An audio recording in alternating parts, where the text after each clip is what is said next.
Essas minhas prisões cautelares, tá, que nós temos as vigentes, elas vão seguir uma determinação que nós temos que extrair lá dos motivos da extinção. Por quê?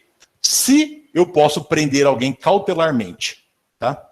Prender alguém cautelarmente, enquanto tiver requisito de cautelaridade, a grande questão é, esse requisito de cautelaridade, é possível ele desaparecer no momento do processo? Claro, porque se a cautelar é só para resguardar o processo, é bem possível que, às vezes, o sujeito tem medo de coagir uma testemunha. Ouviu a testemunha na audiência? Ouviu. Tem mais um monte de processo ainda. Ouviu a testemunha? Ouviu. Solta o cara. Oxi, e a testemunha? Não. A questão era ouvir a testemunha sem coação. Eu não posso te proteger para tudo sempre, né? Ouviu a testemunha, solta o cara. Solta. Se o motivo foi esse, veja, instrução com relação às testemunhas, aí eu vou lá, eu como advogado, falo, senhor juiz, ouviu o cara? Ouviu o sujeito? E o senhor tinha dito lá atrás que esse era o motivo. Já passou o motivo? Já. Então solta. O que o juiz faz? Revoga. Então o juiz decreta a prisão preventiva e ele tem que indicar os fundamentos. Que fundamentos? Tem que estar na cautelaridade prisional, tem que estar previsto em algum lugar. O nome disso se chama cláusula, isso para todo e qualquer cautelar do processo do direito todo, não só do penal. Rebus sic stantibus. O que isso significa? Eu mantenho uma determinada decisão judicial enquanto permanecer o panorama fático que justificou ela.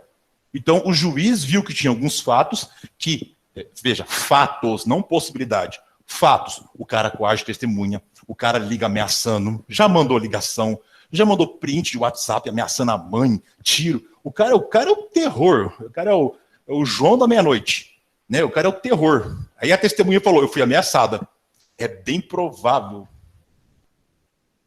Acho que foi o WhatsApp que captou. É bem provável que esse cara realmente vá coagir a testemunha. É bem provável. O que a gente faz? Prende. Ouviu a testemunha? Solta. Ou seja, o juiz tem que indicar os fundamentos. É por isso que é proibido o juiz apresentar uma decisão genérica. Porque como é que eu vou me defender de alguma coisa que eu nem sei como eu provo o contrário? Ou seja, pela instrução do processo. Instrução, que momento?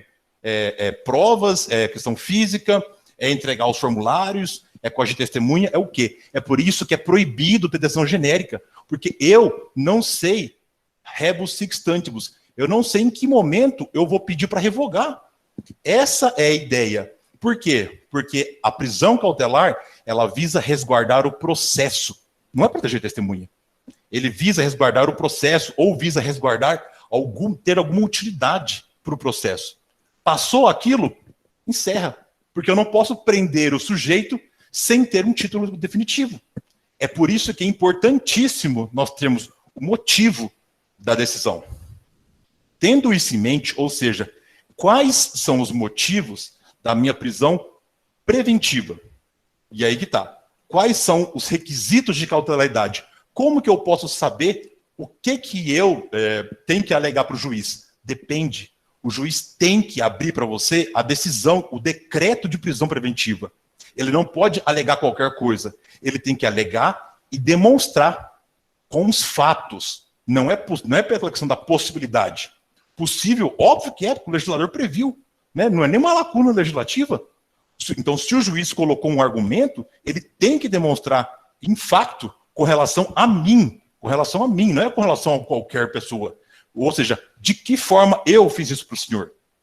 Quer ver uma situação? O sujeito foi preso numa determinada prefeitura. Foi preso naquela determinada prefeitura porque o pessoal estava dizendo que ele estava cometendo alguns crimes, estava levando material para a casa dele. Trabalhando como almoxarife e realmente encontraram muitos materiais, computadores, peças de computador na casa dele. É bem provável. Ele trabalha no almoxarifado, ele tem acesso, ele tem um controle, está tudo fraudado e está tudo na casa dele. Só pode ter sido ele. Neste caso, veja, eu prendo ele preventivamente, esse sujeito? Depende. O que eu preciso fazer? E é aí que está.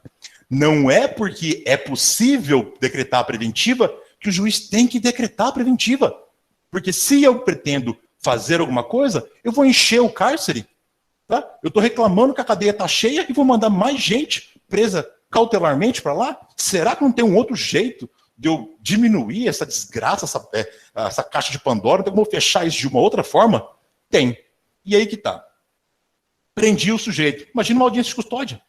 O delegado, ou o promotor, pede pela preventiva. Por quê?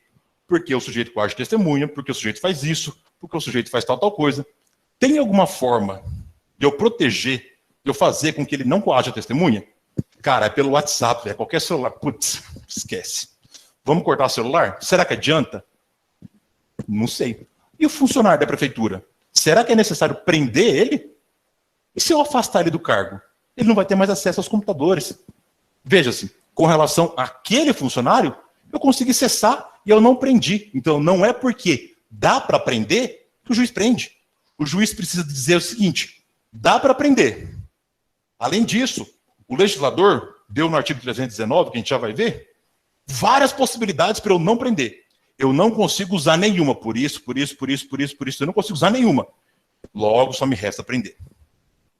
Por outro lado, se ele falar, olha, eu posso prender porque a lei autoriza, mas com a finalidade da prisão cautelar, por exemplo, é que o sujeito é um cara bom, ele só faz cagada quando bebe, mas bebe.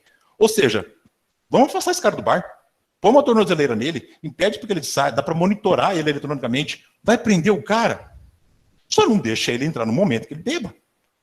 Situações parecidas com essas também, e eu vou falar esse exemplo e já vou voltar para o caso. Briga de torcida. O que acontece em São Paulo? Muita gente trabalha, o cara trabalhador chega naquele domingão, cara corintiano. Misericórdia. Vira o Saci.